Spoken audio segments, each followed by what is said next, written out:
गरीब मायका। मोहिनी के 3 बेटे थे। पति खूब अच्छा कमाता और बड़े घर के ऐश सब था मोहिनी के जीवन में। लेकिन एक चीज जो नहीं थी वो थी सुकून। मेरी बहन और मेरा भाई दोनों गरीब, लेकिन मैं मेरे पास तो नोट की बरसात है। तभी मोहिनी की बहन बीना उसके दरवाजे आ जाती है। अरे मोहिनी, कैसी है? मेरे घर में ना सिलेंडर खत्म हो गया है। तेरे पास तो इतने पैसे हैं, भरवा देना मेरा सिलेंडर। पैसे जैसे ही आ जाएंगे मैं दे दूंगी। तभी मोहिनी का पति राकेश आ जाता है। क्या है बिना, ये अपने घर की परेशानी हम लोगों के घर ना गाया करो। तुम्हारी बहन को तुम लोगों पर तरस आ जाता है और वो पैसे देने लग जाती है। मुझे ये बिल्कुल पसंद नहीं है। ओ जीजा जी, नहीं, मैं तो वो बस अच्छा, मैं चलती हूँ। बीना वहाँ से चली जाती है। उसके जाने के बाद अच्छा किया जो आपने सुना दिया। अरे न जाने क्या सोचकर मेरे घर आ जाती है कि जैसे यहाँ तो भंडारा भरा है। अरे कितना तो दे दिया। अच्छा जी, जरा 1000 तो देना। वो बिन्नी दीदी है ना, उनके घर जा रही हूँ। उनका पोता हुआ है तो मुंह दिखाई दे दूंगी। हाँ, उन लोगों के आगे तो शो ऑफ किया करो। वो खुद को बड़ा अमीर शो करते हैं ना, दिखा दे कि तू भी किसी से कम नहीं है। हाँ जी, इसी के लिए तो जा रही हूँ। मोहिनी तैयार होकर अपनी बुआ की बेटी के घर जाती है, जहाँ उसके पोते का कार्यक्रम चल रहा होता है। वहाँ वीना भी आई होती है।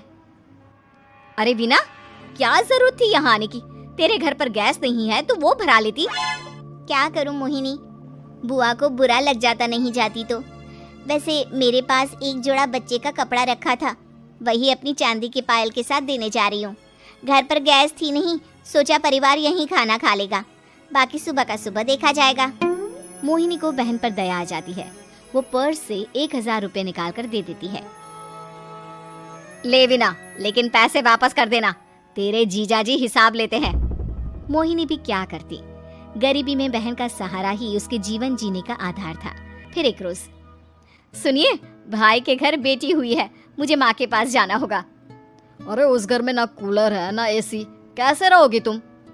हाँ, वही सोच रही हूँ कि अकेली जाऊं, बच्चों को साथ ना ले जाऊं। चले जाओ, लेकिन ये जो तुम अपने गरीब परिवार से मिलने चली जाती हो ना, मुझे बिल्कुल अच्छा नहीं लगता। पता नहीं मैं भी कैसे मैनेज करती हूँ, लेकिन क्या करूँ। मोहिनी भाई भाभी के घर आती है। मोहिनी, कैसे आना हुआ? तू यहाँ हम लोगों के घर रह लेगी या फिर किसी होटल में रहेगी? क्या हो गया है माँ? मोहिनी को क्यों ऐसे बोल रहे हैं आप? अरे तू नहीं जानती अपनी ननद को, पैसे वाली है ना, तो ऐड कुछ ज्यादा ही है। मोहिनी को माँ की बात का बुरा नहीं लगता है, क्योंकि उसे पता ही नहीं चलता कि माँ उसे जली कटी सुना रही है। वो भाभी की बच्ची के साथ लेन देन करती है और वहाँ से चली जाती है। उसके जाने के बाद, माँ क्यों आप मोहिनी को इतनी सारी बातें सुनाती हो? भाई का बेटा बोल पड़ता है। माँ, क्योंकि दादी जानती है कि बुआ के अंदर घमंड है। सही बोल रहा है मोहन। बहू भले तुझे ना दिखता हो, लेकिन मुझे और मोहन को दिखता है कि वो कितनी घमंडी है। मोहिनी मायके आती है, जहाँ गरीबी के कारण चीजें कम होती हैं। इस मोहन के बच्चे को काम पर लगा दो ना, किसी दुकान या किसी होटल में, बर्तन धो लिया करेगा, कम से कम 4 पैसे और आएंगे घर में। देख मोहिनी, माना तेरे पास पैसा है, लेकिन तेरे भाई के दिन इतने भी बुरे नहीं चल रहे कि वो अपने बच्चे की पढ़ाई रुकवाकर उससे बर्तन धुलवाए। मोहन माँ की ओर देखता है, जैसे आंखों से बोल रहा हो, देख लिया बुआ का हाल। हाँ मोहिनी, बात तो सही है, लेकिन अभी मोहन को पढ़ना है। आखिर तुम भी तो अपने दोनों बेटों को पढ़ा रही हो ना। मेरे बेटों से कैसे कंपेयर कर सकती हैं आप?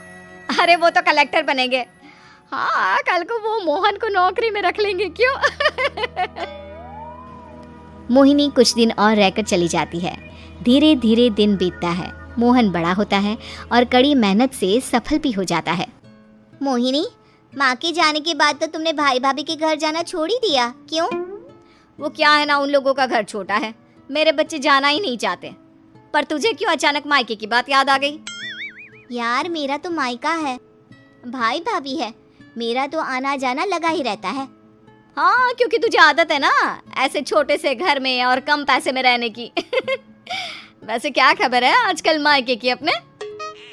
अब वो घर छोटा और कम पैसे का नहीं रहा, क्योंकि मोहन तो बहुत बड़ा आदमी बन गया है।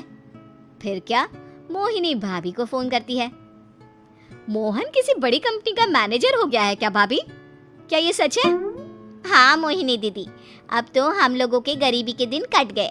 आपके भाई ने कोई अच्छे कर्म किए होंगे जो हम लोगों का बेटा इतना अच्छा कमा रहा है।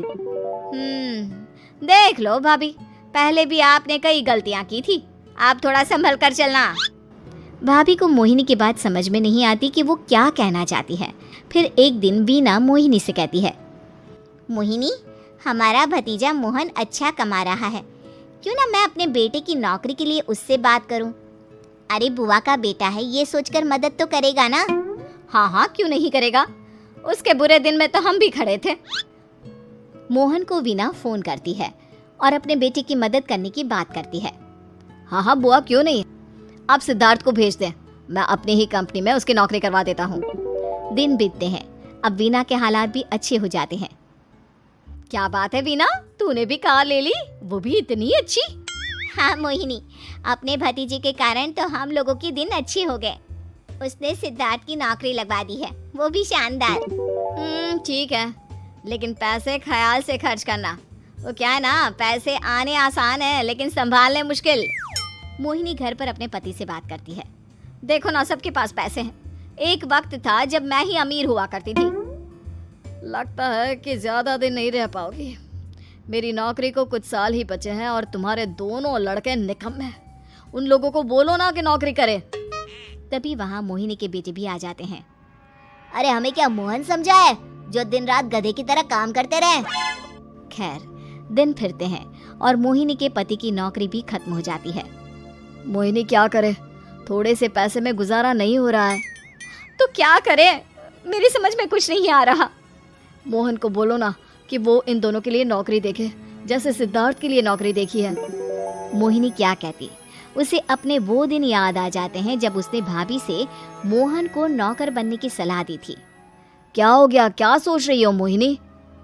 यही कि वक्त कभी भी किसी का भी पलट सकता है, ऊपर वाले से डर कर रहना चाहिए।